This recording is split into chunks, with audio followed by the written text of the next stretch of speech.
فالجرح كبلنا فاغسل معاصينا. يا باغي الخير هذا شهر مكرمة فاصدح به خيرا يمحو الشياطين. طوبى لمن حقق الأفضال مجتهدا تقوده لجنان شوقها فينا. أقبلت يا رمضان الخير مستبق. وعين قال يا شهر الفضيل بشي فضل قبضنا رمضان إلهي وحين كبرنا ميلا نشوق لبين من أقبله بشهر رمضان wax badan baa laga hadli karaa cilmigeeda laakiin dhowr iyo 10 daqiiqo soo socda insha Allah waxaynu ka hadli doonaa afar arrimood inta waqtigu inoo saabaxo. midda ugu horeysa waa bishan xukunkeeda ama miisaanka iyo mansilada ay bisha Ramadaan iyo soomkeedu ku leeyahay islaamka dhexdiisa. يا مدة لبعض فضل جيسا مدة صدحات عبادة وحيد أوعي كرا ما تشبين كرا يا مدة أفراد وحيابها إنه بنابش الدحدة أما عندي بالهين السمايو ضد كنا لقى يابين كشكيا بيش الحكم كذا مركل لاغو وحيته واجب ويصير أفتو وحيته فرض ويصير أفتو وحي نقطة أركان الإسلام كي أركان الإسلام كثيرك وإسلام كتاجي هوية. إلهي بقول في سورة البقرة يا أيها الذين آمنوا كتب عليكم الصيام كما كتب على الذين من قبلكم لعلكم تتقون. تذكي الشهادة نيجي إلهي رميبو ربي يروح روح على إذن كواجبية كتب وإريادة المامية حكم كواجب كأ فرل كأ.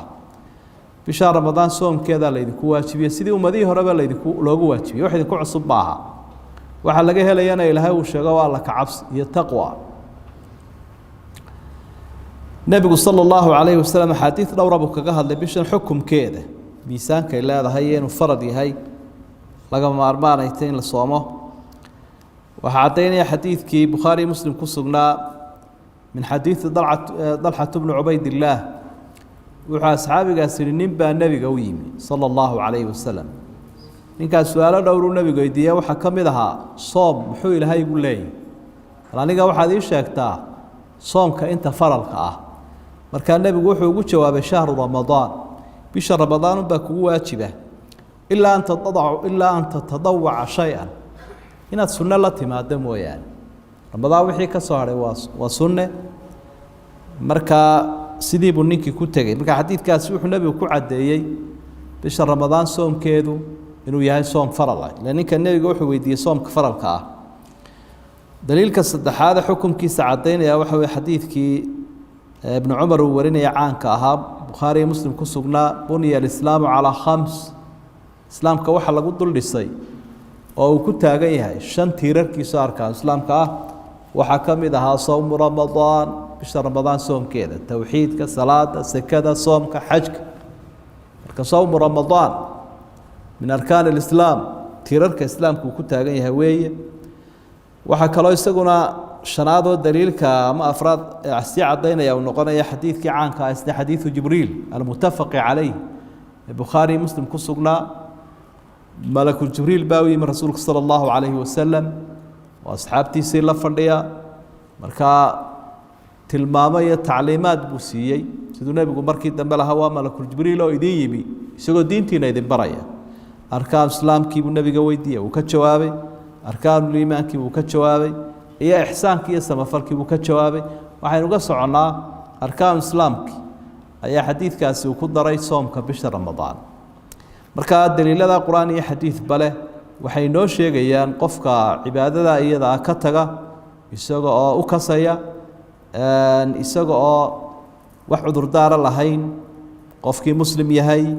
inaanu islaamkii waxba u reebin oo isku day inuu gunta ka jaro. bishani waxay leedahay fadli amar soomka Ramadaan fadli buu leeyahay sida uu xusaya xadiidka saxiixa min xadiisi Abi Bakr radiyallahu anhu nabigu wuxuu shahraan la yanqusan shahraa ciidin ramadaanu wadulxija laba bilood ma nuqsaamaan nuqsaani kuma timaado waa labadaa biloodee la ciido ciidda ramadaan iyo ciidda bisha la yidhaha dulxija laba macnay culimadu ku fasireenoo ajrigoodu aada buu u dhammaystiran yahay oo qofka bisha ramadaan sooma ajrigiisu u dhammaystiran yahay bisha carafo la ydhaha ama dulxijo qofka xajkii la yimi ajrigiisi waa dhammaystiran yahay ilaa laba tirarkii islaamkaabaa ku jira labada bilood waxaa kaloo lagu fasiray labadaa bilood mar qura ma wada naaqusaan oo tooman ma wada noqdaan oo haddii bil ka mid ihi ay dhimanto bisha ku xigtaa dhammaystirmaysa hadday ramadaan dhimanto waa in bishaa kale dulxija iyadu dhammaystirantaa haddii dulxija naaqis tahayna ramadaan baa dhammaystirmaysa tafsiirkaana waa la saaray waxaa ka mid a xadiidka fadliga bishan sheegaya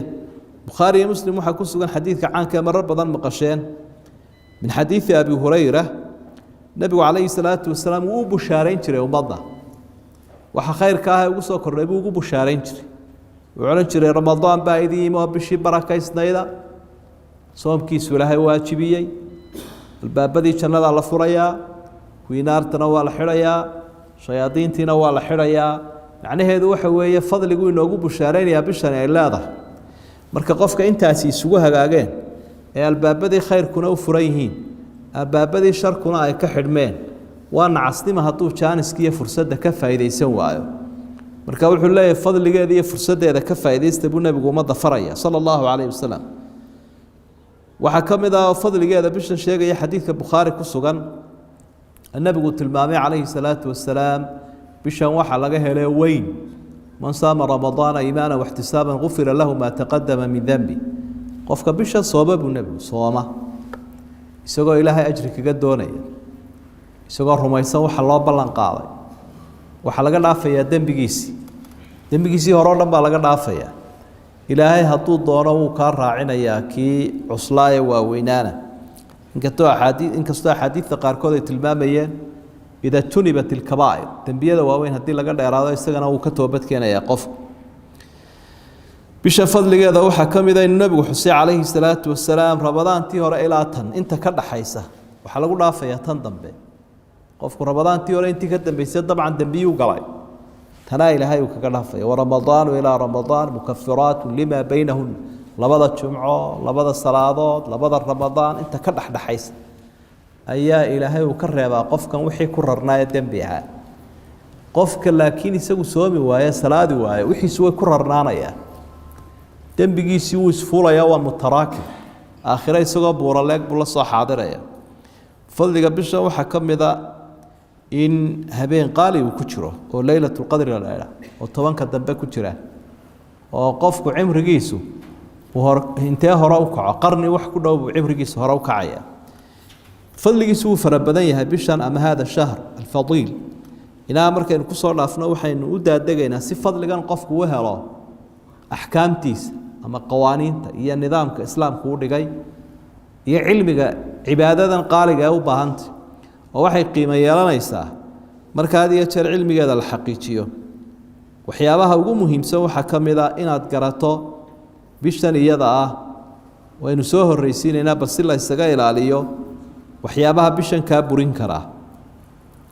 waynu ka hadli doonaa axkaamta kale arkaamta iyo shuruudda iye baahi loo qabo daraaddeed waxaynu usoo horreysiinaynaa cibaadadan maxaa kaa waxyeeleyn kare kaa dhaawici kara ama kaa burin kara waa arrimahan soo socda alaklu washurbu camdan qofkii in uu afka iyo afka ka qaato wixii cunadii iyo cabiddii wuxuu cuno iyo wuxuu cabo waxaa la mida dawadii kiniin iyo tusharoobaa mid kasta ahaatee wixii qofkaasi uu afka ka qaadanayo waa ka burinayaa soomkii waxaa ka jebinayaa isaga oo iska hunqaaciya sida intaba nusuus iyo axaadiid baa wada xusaysa qur-aan iyo xadiidba marka hadduu qofkii iska hunqaaciyo ogaan soomkii waa ka jabaya haddii laakiin hunqaacadu ay daralla uga timaado oo isaga awooddiisa iyadoo ka baxsan ma ka jabaya soomkii afkunbuu iska maydhaya wasakh waxaa ka mid ah idkhaalu lmaai fi lanf biyihiiyo sanka iskaga shuba nebigu sala allahu calayhi wasalam asxaabiga markuu tilmaamaya waxa uu leey wabaaliq fi listinshaaqi ilaa an takuuna saa'iman markaad had iyo jeer sandaarsanayso eed weysaysanayso biyaha kor u yaro geli sanka si wasakda gudaha usoo maydhaan biyahaas ilaa inaad soomantahay mooyaane haddaad soomantay sanka horaha u gelinin buu nebigu leeyay waxaa laga fahmay biyihii hadday markaa xagga sare gaadhaan inay soomkii jebinayaan galmadii baa ka jebinaysa ninkii afadii oo sooman haddii ay galmo sameeyaan soomkii waa ka jabayaa axaadiidta saxiixa siday tilmaamayso istimnaagii baa jebinaya biyii taranka qofku iska keeno rag iyo dumar mid kasta ahaado dhiiggii dhalmada iyo kii caadada labaduba way jebinayaan qofkii oo sooman hadduu dhiiggii dhalmadu ka yimaado ama ruuxii dumarka ahayd ay dhasho ilaahay baynu ka magan galnay waxa qofka ka jebinaya riddada hadduu diinta caayo ilaahay caayo rasuulka caayo cibaadadiisii waa maalintaa way jabtay inta u hadhayna wuu iska afaysanaya xalaal umaha inuu wax cuno waanu soo qallaynayaa ilaahayna wuu toobad keenayaa waxaa ka mid a waxyaabaha jebinaya alcasmu cala alifdaar qofkii wuxuu go-aansaday inuu iska cuno uma hadhin waxaan ahayn inuu darsado waayo niyadu waxay ka mid ahayd arkaantii iyo tiirarkii soomka ayay ka mid ahayd marka tiirarkii mid ka mida buu hawada ka saaray ama uu lumiyey waa adigoo salaaddii ku jiro inaa iskaga bax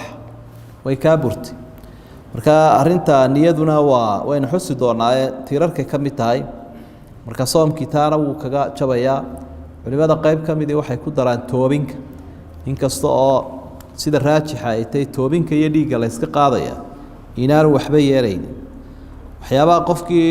u bannaan waxaa ka mid ah 10 arrimood ee soo socda si aan wakhtiga idinka feedeeyo dhaqsi aan u dareerin doonaa iyada oo qaarkood daliiladooda aynu ka soo gaabsanayno waxaa ka mid a waagoo qofka u baryo isagoo jinaabo leh hadduu qofka isagoo jinaabo leh waagu u baryo soomkiisa wuu bilaabanayaa waxna ka yeeli maayo jinaabadaas waxba ka yeeli mayso ee uu iska maydhan doonaa markuu salaada subax u sii socdo waxaa ka mid a inuu qofku maalintii maydhan karo siduu nebiguba sala allahu calayhi wasalam jinaabada uga maydhan jiray waagoo baryey waxaa ka mid a inuu qaadan karo qofku irbadii dawada u isticmaalayo irbadii dawada uu isticmaalayay laakiin aan cunnada ahayn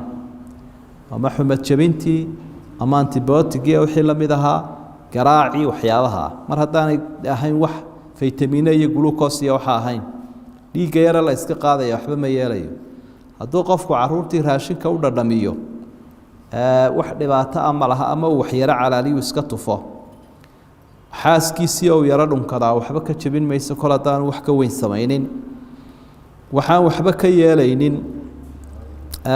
inuu cunadii iska cuni karo ilaa waagu dilaacayo marar badan baad eegtaa dhinacii waagu ka baryay waxba waad arki waayeysa markaa kol haddii wax ku caddi aanu jirin ila ilaahay wuxuu ihi xataa yatabayana ilaa waagu caddaado marka ilaa intaad arkaysa inuu caddaaday inta ka horeysa xalaal bay kuu tahay waxaa ka mid a qofkii inuu cadar marsan karo indha kuulan karo indhahana daroobiskii ama dawadii dhibcaha iskaga shubi karo waxaa ka mid a inuu cadayan karo maalintii oo dhan gelinka hore iyo gelinka dambeba hadallada ama culimada aqwaashooda qaar ka mid a gelinka dambe sheegay inaan la cadayanayn laakiin madhabta shaaficiyada ay ka mid yihiin kuwaasino sida raajixay waxa weeye madhabta shaaficiyada labada gelinba in la cadayan karo ama